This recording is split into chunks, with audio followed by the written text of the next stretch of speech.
ভুটানের বিপক্ষে ফিফা আন্তর্জাতিক প্রীতি ম্যাচ ও 2027 এএফসি এশিয়ান কাপ বাছাইয়ে সিঙ্গাপুরের বিপক্ষে হোম ম্যাচকে সামনে রেখে শুরু হয়েছে বাংলাদেশ জাতীয় ফুটবল দলের অনুশীলন camp.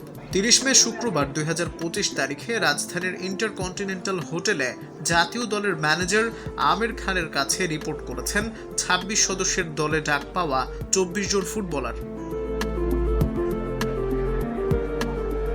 Head coach Javier Cabrera এবং তার কোচিং স্টাফরাও যোগ দিয়েছেন ক্যাম্পে।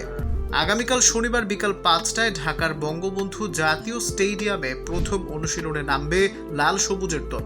অনুশীলনের প্রথম 15 মিনিট সংবাদ মাধ্যমের জন্য উন্মুক্ত থাকবে বলে জানিয়েছে বাংলাদেশ ফুটবল ফেডারেশন। এদিকে একই দিন বিকেল 5:30 ঢাকায় এসে পৌঁছাবে ভুটান জাতীয় ফুটবল দল।